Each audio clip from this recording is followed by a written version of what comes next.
We're live on Dash Radio iCRAFT station. I'm Rosecrans Vic. That's Cypress Moreno on the turntables. Yo. We have a very special guest in the building. It's the Jerry Curl dripping, blue chuck wearing, So Way Out CEO, G Perico. G Perico, call me Rosecrans G tonight. Hey. Happening. What's good, G? Oh, cooling. Yeah, shit. Thanks for pulling up. Thanks for having me, man. Thanks for Cypress for, putting this together. Yeah, people don't like interviewing me sometimes. I mean, a little too raw. No, I'm just talking shit. I'm just talking trash. So, let's start at the beginning of your music career. I heard about you in like 2015. I know you had some stuff before that. Yeah.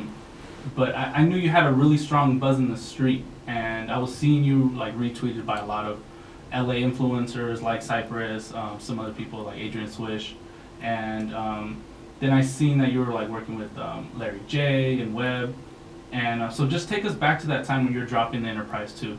Innerprize II, I was just got out of jail, and pretty much trying to figure out what I'm gonna do with myself, like, because I was straddling the fence, prior to that, and I ended up back in jail. But just trying to figure out, like, am I gonna still go full scale this way or that way? You know what I'm saying? And of course, I chose this way, and around that time, I was still in the hood every day on the block. I did that whole CD on the block. You know what I mean? So, we was just around super ghetto shit, and that was pretty much my take for me to, like, my whole intentions was to just get noticed by LA. I wasn't really tripping off of nowhere else. Like, my hood was fucking with me and shit, from the Innerprize I, but, I was in jail when that came out, and, like, to my standards, like, that tape wasn't tight at all, and the hiatus wasn't tight. Those two tapes I dropped, like, the Innerprize II was pretty much, like, when I started finding my sound and my vibe and my bounce and shit, you know what I'm saying? So, yeah, that was just a project for me just to get noticed in the city, you know what I mean? And it worked. So, what was life for you like at that moment? Were you, were you still straddling the fence, or? Yes, hell yeah, still straddling the fence, but it was like just so many opportunities at my door, knocking out my door, like, that was just like legit shit, like, where I ain't gotta look over my shoulder and shit and stress about shit. So it was kind of like, it sound crazy, but it was just hard to accept everything, you know what I mean? Like, that was going on, and it was still on a small scale in comparison to now and comparison to the future. But at that time, like, it was just kind of crazy. Like, I didn't really get it. If I had the same thinking right now 2 years ago, I'd probably be a lot. I mean, I'm not mad at what's going on. I'm happy with everything that's going on. But yeah, I was kind of still on some, full-time ignorant. How'd you develop like that thinking? 2 years is, to some people, it can seem like a long time, but really. Oh, that shit fly by like this. Yeah. I mean, it was always there in the back of my head, but just focus on just keeping it real. Just had to understand what keeping it real really is. Like, it ain't necessarily me being in the hood every day. You know what I mean? Like, they don't need my presence every day. They need to see me go make shit happen and come back, looking good, for that type of motivation. So, just changing my whole program, because it's hard when you just come from just full-time street. Like, I never planned to do nothing else but the street shit. Yeah. Like, that was my life planned out. Like, I know what I'm gonna do. I'm gonna be in the streets. And then this opportunity presented itself, and you gotta think about it. There's so many rappers or so many people that have been trying to rap for years, and they can't get nobody to listen to them. You know what I'm saying? Yeah. So it's like me, like, I wasn't really necessarily trying to rap like that. You know what I mean? I would have, like, initially preferred to help somebody else do that shit. You know what I'm saying? And that's really what I was trying to do. And, people was just taking to it. So, I didn't realize, the potential really yet. Yeah. Let's just say it like that. Yeah. And speak on how you got, like, LA to fuck with you. I seen a prior interview you did. You said you went old school, like you just started handing out CDs. Yeah. That's how. That's how. Initially, yeah. That's how I got them to fuck with me. passing out CDs, but like, I mean, I don't know if that's the reason why they fuck with me, you know what I'm saying? Because there's other niggas that was passing out CDs back then that still, you know, trying to figure it out. And, you know, now we just building this platform and building this following across the country now and across the, you know, the world and shit, you know? Yeah, but initially, I did, I got, for the first project, the Innerprize, I think 5,000 CDs, they gave them away while I was in jail. Innerprize II, 10,000 or 15,000. I think 10,000 and another 5,000 gave all of them out. I probably still got about 500 sitting at my shop. And then Shit Don't Stop was kind of like the end of like this CD shit is dinosaur shit. Yeah. Like I think I got like 5,000 of those, and then just sent out packs, and them motherfuckers still just sitting around. They're more like collectibles. Exactly. Yeah. So if I was to, right, Yeah. it's merchandise all day. So if I was to do CDs now, it'd just be the full jewel case signed, you know, $20 merch item. You know what I mean? People probably won't even open them. Right, never open them, never, because, I mean, shit, I don't even have a car right now that got a CD player in it. Yeah. Like, I think my BMW got a CD player in it. But, I mean, I don't even fucking listen to CD. Nobody listens to, everything is off the phone, so, you know, No, the groundwork was there, though, definitely, because I saw the CDs damn near everywhere. Right, because I was going every single place, like, everywhere I seen that had a hole in it that was some type of business, we setting them motherfuckers down. I don't give a fuck if people take them, listen to them, throw them in the streets, do that. You know, if you look down and see it right there, then, you know, in the back of your head, you know, you identify with it. So, yeah, that was the strategy, you know, dinosaur strategy. But, you know, now we digital. Now we digital, man. You know what I mean? So, speak on, you know, how I was like, so clear this up, because, like, I remember hearing your name. And then I was like, oh, who's G Perico? And then people, like, I heard your name, and then like a few weeks or months later, it's like, oh, congrats to G Perico, he's opened up a shop, like a store. Oh, yeah. And I'm like, yo, that was like, oh yeah, he just got out of jail. I'm like, yo, how did, you know, crazy progression, because usually rappers blow up. Then it's like, oh, okay, I'm opening a store now. Yeah, that was just like the natural hustler in me. Yeah. You know what I mean? I'm the type of person that gotta stay busy and shit, and with me redirecting my energy and just knowing that, you know, if I do anything else, I'm gonna run into a fucking brick wall. I'm gonna run into a dead end, and I'm not gonna like the fucking consequences. It's not gonna be, you know, it's just not gonna be the same as me just not giving a fuck. Like, all right, go to jail. Oh well, I'll be back out.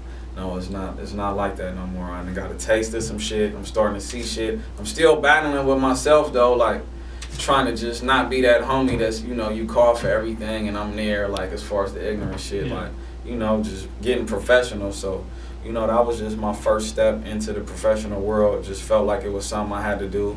But now I just use my shop for pretty much pop-up shops now. I don't really operate on the day-to-day. Like, I got a smoke shop though on the west side, about to open a juice bar too, right next door to it. So, you know, right now, I'm just more focused on the music. I want to I want to be able to get a chance to tell my full story, but I got to build a big enough audience so I don't waste it.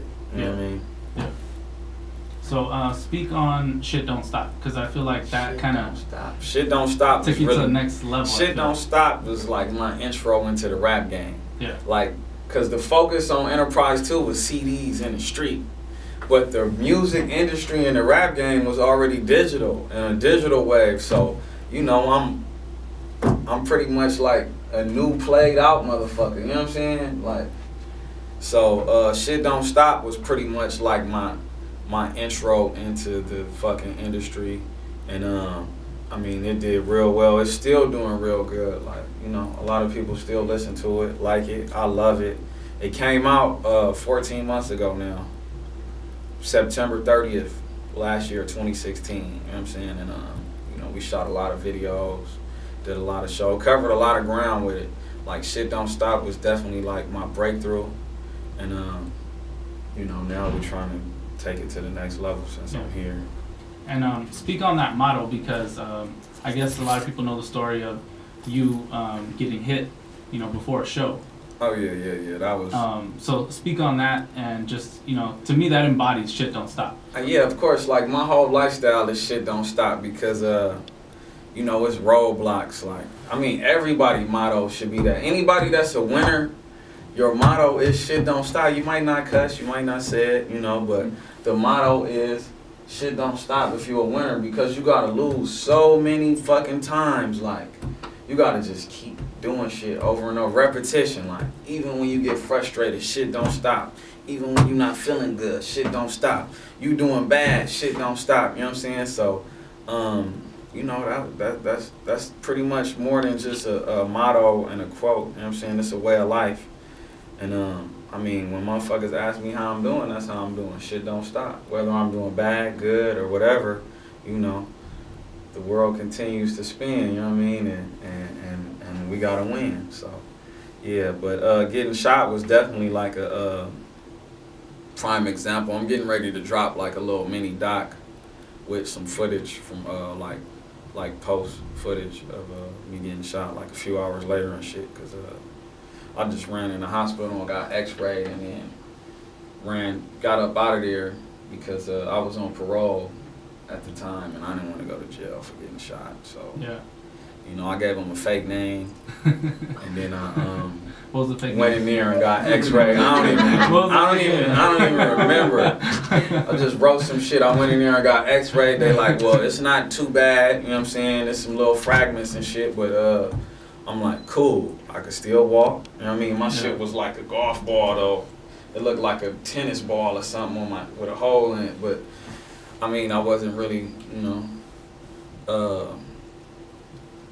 I didn't have a fucked up limp or nothing like that, so I just grabbed a box of gauzes, tape, gloves, and I left that motherfucker. You know what I'm saying? Just not out of me like just being some super tough warrior ass nigga, cause I would've stayed and got patched up right, but it was just the fear of me going back to jail, and I've been doing all this is like right before shit don't stop. So this is during the Innerprize II shit, and I've been doing so much work. You know what I mean? Yeah. I'm like, man, I go sit in jail for a year, I'm fucking quit. So, that was just part of it, and it didn't come back. Like, my parole officer never found out, nothing. So, shit don't stop. And now it's like a story of, like, legend. Like, ever since I seen it in, like, the LA Weekly, and actually Cypress told me, like, before that, he's like, yeah, it's real life. And then, like, before I ever, heard of it, he was just like, yeah, I was with G. You was DJing that night? Nah, that was the Rocks. That was the show, the Roxy. I just pulled up to that show. Oh, okay, yeah. Yeah, told me. I think he was backstage. He really struggled down those Roxy stairs onto the stage, and we savage. That was the first time. I'm like, man, I just got shot earlier today, man. Motherfuckers start clapping and shit. And I'm like, after I did my shit, and I'm like, no, I'm not here for pity. You know what I'm saying? Like, I'm here to show you that we keeps this shit live and cracking. Yeah. Motherfuckers it was a sentimental crowd. I'm like, man, come on, I'm not, Yeah. All was for cause, right? Yeah, it's all good. Y'all ain't gotta, you know what I'm saying? Was she there? I actually was not there, no. It's like, go, motherfucker, go. They was like, I'm like, what the fuck? Is this a rap show or poetry lounge? Yeah, but that was definitely something to remember, to go down in history, and I'm definitely gonna have it in the doc so it could be covered. So just that part of, that's like some historical shit, you know what I'm saying? And I plan to, be talked about for years, forever. If possible. You know what I mean? Being a history book. I approached G at that show, actually, on the DJ shit. Yeah. Because I wasn't DJing that. No, nigga, I told you already, like, man, what's up? Man, you want to DJ? No, it happened after that. No, it was a couple shows after that, huh? There's a couple shows after that, yeah. Because I'm like, man, my DJ keep freezing up in the middle of the set. What's up? I remember we was at the, what's that downtown Airliner. We was at the Airliner, and I had it filled up. It was like a New Year's, like a couple days after New Year's, it was packed. And I'm up there, we've been going over the set, back to back, you know what I'm saying? I'm talking about we rehearsed, me and Cypress ain't really got to rehearse, you know what I'm saying? I just be like, do this, do that, do that. Only thing, sometimes, you know, be pumping the crowd up and shit, you know what I'm saying? You know what I mean? But outside of that, though, A1. But, man, I get a pause, and I'm giving it up from one of my homies, rest in peace and shit. And then I look back, I'm like, he looking at me like, oh, I said, oh, man, damn. So, I think fast, I played it off, and, that was pretty much the end of that. Cypress. Cypress was the man for the job. Hey. So, speak on the rest of your team, So Way Out. It seems like there's a lot of people behind the scenes that are, helping yeah, grow So this Way Out. brand. So Way Out is pretty much consist of a group of people, you know what I mean?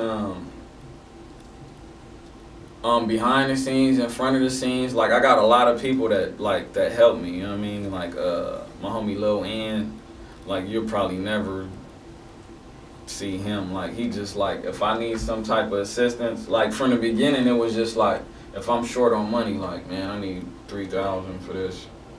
And he'd be like, all right, you know what I'm saying? So, that was his position, but now it's like more so moral support, you know what I mean? And then Poly Boy, when I met him, that's when I like started to become a rapper, because he made beats and shit. He helped me find my sound and shit. So when we got together, that's what like turned me into a full artist. Like I'll probably do a verse here and there, just fucking around. And then I met him and we just started working on the sound and shit. So, he been with me from the beginning, pretty much grooming the sound and, doing certain shit. And then I got a few other homies like D-Town, Webb, you know what I mean? Webb is another producer, that also was helping me create this So Way Out sound, you know what I mean? Cypress, Yeah.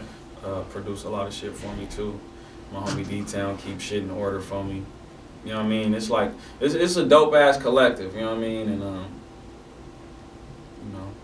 we pressing, you know what I'm saying? And outside it's just the crew, we deep as fuck, you know what I mean? So, it's a lot of us. For those who don't know, what does So Way Out like mean? So Way Out is pretty much, cause my background, let me just go back a little bit. Like my background is like crazy as fuck, you know what I'm saying? Like people wouldn't even believe it, like if they, like one of my homies, like, that I grew up with or that know about me, or just get to telling you about me, like you wouldn't believe like half of that shit. I wouldn't, you know what I'm saying? So like, people used to call me crazy and shit, you know what I mean? And but I used to get a lot of shit done. Like they'll call me crazy, but I'd be the type of person that'll have, I'll be looking good, you know what I mean? I have my money together, my shit in order, you know what I mean? But I'll be on, like now I would say unnecessary shit, but I think at that time it was necessary because, it pretty much molded me into this right here, this character, this person that I am, you know what I mean? But, it was, I used to just do a lot of shit, you know what I'm saying, that people would say couldn't work, or, I couldn't do it, or I'm crazy for doing it, but, somehow I will always, gain some type of success from that. Or, big failure, like the prison terms and all that shit, but, I just got a lot of glory from just having guts, you know what I mean? So Way Out is just pretty much, it's like a way of life, you know what I mean? Like, just going against all naysayers and shit, believing in your vision, living your life similar to Shit Don't Stop, you know what I mean? Yeah, dope. So, speak on how you were discovered by Yams, like initially, the kind of. Jay Worthy. So I was in jail. I did the Innerprize CD, the first CD. My boy Jorge Peniche did the cover, and he helped me a lot. You know what I'm saying? And who else was around fucking with me around that time? Rollo, Paul, all of them, they was helping me. So anyway, I did that project, turned myself in. The project came out. It was a song called Bussin' on there. And Classic. Jay Worthy somehow knew Yams and shit. And I met Jay Worthy in at Dub House on 127th from Broadway. Like I met him a couple times. He used to come to the hood, get lean from my homies and shit. So, you know, we had like a small relationship, you know what I mean? Like we knew each other and shit, phone calls and shit, you know what I'm saying? But anyway, he put them up on my shit. And, you know, when I got out, they like knew my lyrics and shit, you know what I mean? Yeah. And I knew who Yams was from the ASAP video, like that's the dude with the, you know, with the birthmark on his face and shit, you know what I'm saying? So that's how I knew about him, but I didn't know how big or how important he was to the whole entire movement or even to the culture. I don't think anyone did at first. And he FaceTimed me. And I'm like, I didn't like FaceTiming at first. Like, especially dudes. Like, I still be kind of like, I don't really feel like FaceTiming right now. You know, I will now, but sometimes I just like... There's just some homies that just call back. FaceTime. I only want to FaceTime, yeah. So, still not there yet. Yeah. Right. So he'll FaceTime, like, he the first person I'll just FaceTime and holla at and shit. And they used to call me, and they'll be in New York going up to bus and going crazy. And then, Jay Worthy had this joint called, what was it?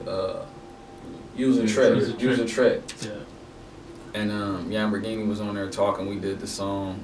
Yams came, and I like kind of like manipulated the situation because it was me, Jay Worthy, and Earl Swavey on the song. And they like, we gonna go to everybody hood. You know what I mean? Yeah.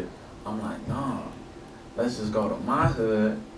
I got two different sides of my hood. We got the 50s and the 100s. Them two different hoods, but it's one hood. Yeah. Let's just go to the 50s and let's go to the 100s. You know what I'm saying? Yeah. And just bring everybody over here. You know what I mean? And I mean, Yams was a good dude. So like, ever since that day when we actually met in person at the video and shit, you know what I mean? We was pretty much like every time he came in town, well not every time, you know, niggas be moving fast, but you know, a lot of times when he came in town, we're kicking and shit, bag on each other all fucking night, you know what I mean?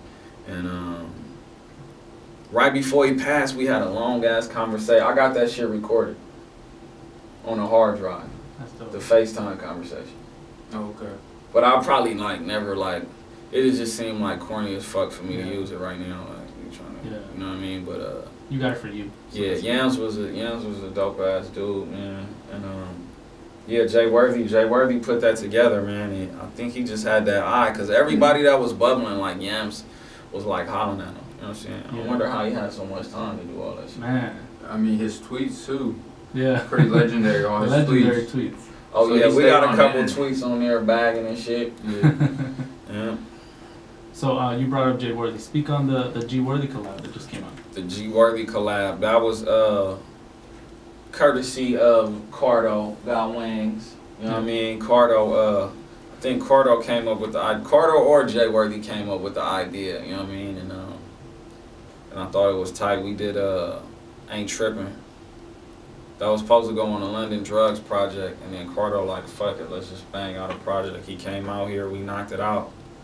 And you know, I enjoyed the music. It was a little different for me, and we dropped it. You know what I mean? Yeah. I think it was dope because every time you guys had made a song together, it was money. Yeah. So I think it just kind of made sense. Even back to like Use a Trick. Yeah. I remember like first hearing London Drugs, and then I'm like, oh shit, it's Perico. And then I was like, that's dope. And then you had was that the line where you're like, stay at the La Quinta? No, that's La Quinta. That's La Quinta. Okay, that's La Quinta. Yeah. Yeah, that shit was dope. We did so many. Yeah. Man, he performed. He wanted me to perform La Quinta with him. I didn't even know the fucking lyrics to that shit one time. That was a while ago.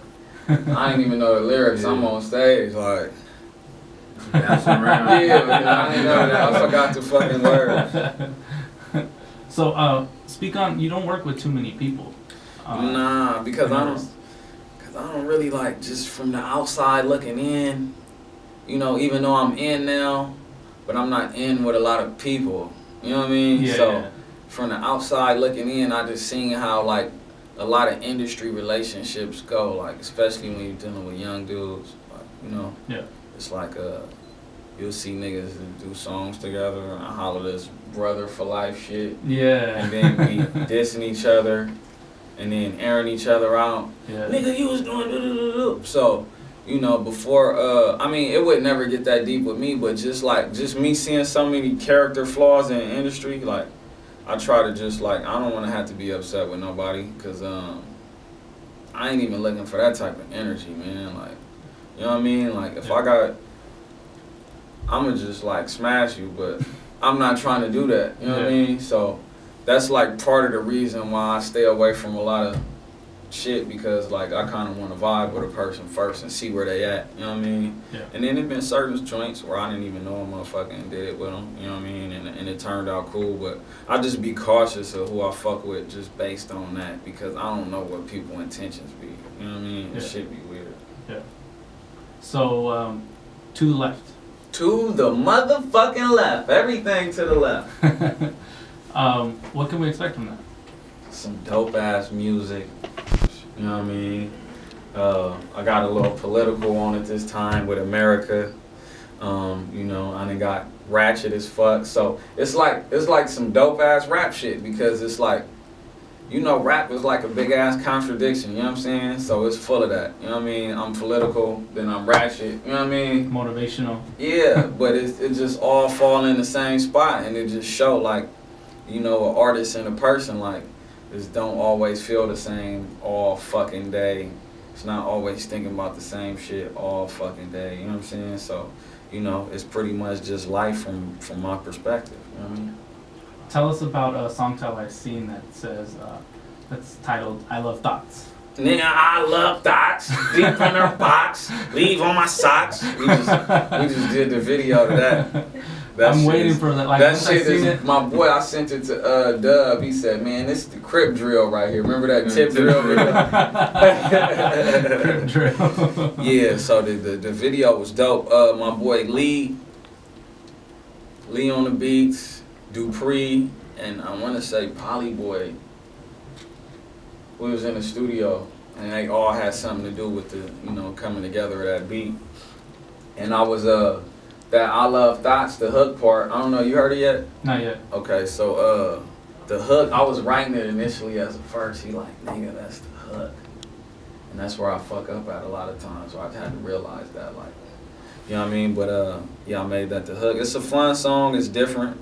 It's like definitely like a strip club joint, just a fun joint, you know what I mean? It's ratchet as fuck, and it just showed like another side of me, like, you know, that, you know, I'm a man. I love that. Yeah, I'm a bad, you know what I'm saying, for the ghetto, and you know, there's loads of thoughts where I'm from. So, you know, when you step outside, that's what you might see walking down the street. Nice young thought. You know what I mean? What's the song you are most excited for everyone to hear on the project? Probably Thoughts right now that you brought it up. I mean, it changed every time. At first it was Everybody, then the video to that dropped, and then Affiliated, and then I was like, you know, whatever.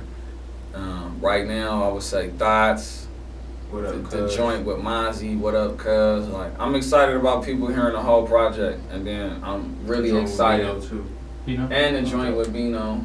Yeah, I'm just excited about people hearing the whole project, but I want to see how people react to Thoughts. I'm excited about that, and I'm really excited to see how they react on this next play that I'm about to put down. You know what I'm saying?